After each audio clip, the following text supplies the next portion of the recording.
Boa tarde, bom dia a todos. Hoje nós daremos início, gente, a uma sessão de vídeos sobre os gases, né? Resolvi dividir esse conteúdo em alguns vídeos para facilitar, em mais de um na realidade, para facilitar a compreensão desse assunto que é bastante interessante. Nós sabemos que a matéria, ela pode ser encontrada em três estados físicos distintos, que é o estado sólido, o estado líquido e o estado gasoso. O mais simples dos três é o estado gasoso, que a gente estuda aqui no ensino médio. No ensino superior, a gente estuda com mais profundidade o estado sólido e o estado líquido, que são mais complexos. Então, hoje, nossa aula será sobre o estudo dos gases e nós veremos as variáveis de estado dos gases, ou seja, as variáveis que são levadas em consideração quando eu opto por estudar os gases.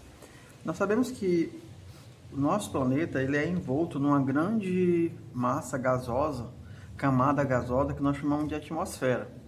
Os gases eles estão na atmosfera, uma mistura de gases como oxigênio, nitrogênio, gás carbônico, os gases nobres e outros tantos que se misturam e formam essa complexa camada protetora do nosso planeta. Mas também a gente encontra substâncias gasosas na nossa cozinha, como gás de cozinha, nos desodorantes, antitranspirantes, como gases propelentes, e assim os gases estão presentes no nosso dia a dia. Para eu caracterizar um gás, né, eu preciso conhecer três variáveis importantíssimas, que são as variáveis de estado, que aqui vocês podem ver que eu destaquei, que é a pressão, o volume desse gás e a temperatura. A pressão que o gás ocupa, o lugar no espaço que o gás ocupa, que nós chamamos de volume, e a temperatura do gás. Nós vamos falar um pouco a respeito das três.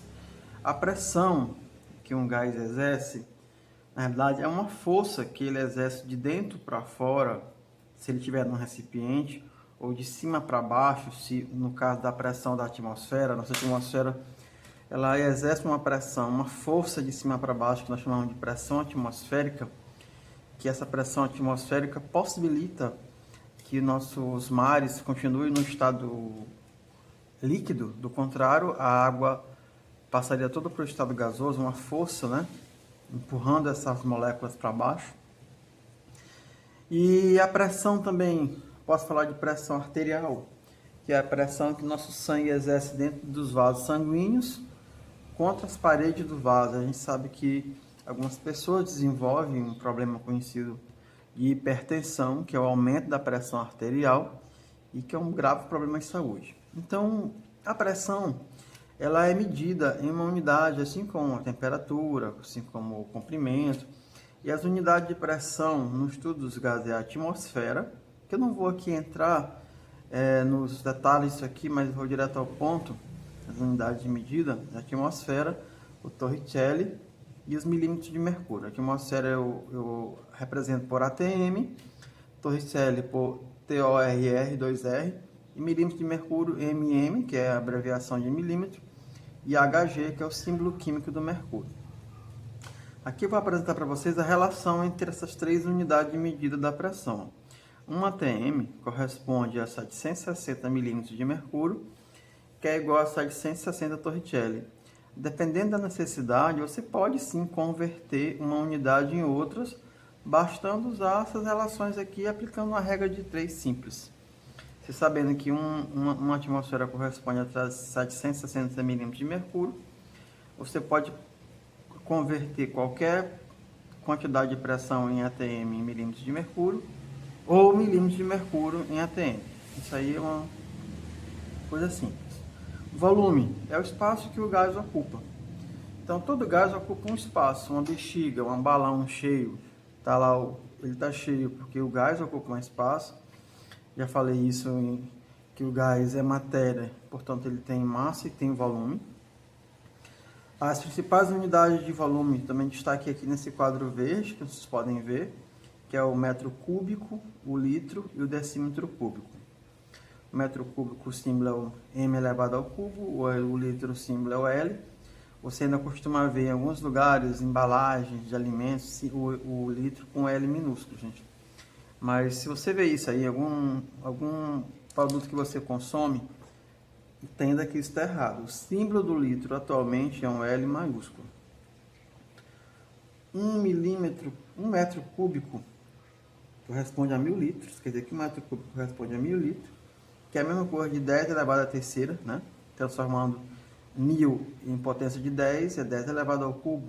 Então, 1 litro, 1 metro cúbico corresponde a 1 litro, e 1 decímetro cúbico também, 1 metro cúbico, perdão, corresponde a 1000 litros, e 1 decímetro cúbico corresponde a 1 litro. Então, essas são as principais unidades de volume que a gente usa para medir o volume de um gás. Na sequência, nós temos a temperatura. A temperatura, nós sabemos que ela pode ser medida em escalas diferentes, escala Celsius, escala Fahrenheit, escala Kelvin. A escala Kelvin, ela é uma escala científica e ela é usada como referência dentro dos trabalhos científicos. Então, no Sistema Internacional de Unidades, a escala oficial é a escala Kelvin. Em países de língua inglesa, eles usam a escala Fahrenheit. E em outros países, como o Brasil, a gente usa a escala Celsius. Então, sempre que eu estiver trabalhando com gás e eu precisar usar a temperatura tem que estar na escala Kelvin. Como é que eu faço a transformação de Celsius para Kelvin ou Kelvin para Celsius? Basta utilizar essa relação aqui, que está no quadro laranja. Temperatura em Kelvin é igual a temperatura em Celsius mais 273. Então, basta pegar a temperatura, se a temperatura está em Celsius e eu quero converter para Kelvin, basta pegar o valor da temperatura em Celsius e somar com 273. E se tiver em Kelvin e eu quiser para Celsius, basta pegar a temperatura que está em Kelvin e subtrair, botar menos 273. Posso usar a mesma fórmula, tanto para um caso como para o outro.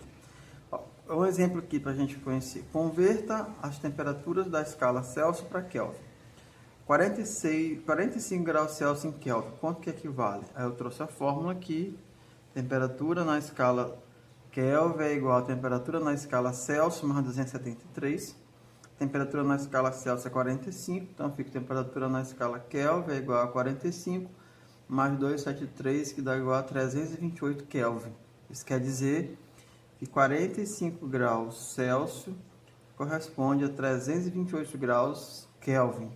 Houve aqui uma transformação de escala que é necessário que você compreenda e faça quando a gente estiver resolvendo exercícios que envolvam os gases, certo? Então, nosso vídeo de hoje teve como objetivo mostrar as variáveis de estado que caracterizam um gás, que é temperatura, volume e pressão, e as suas unidades de medida.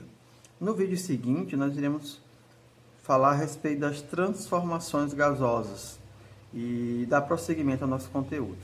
Até mais!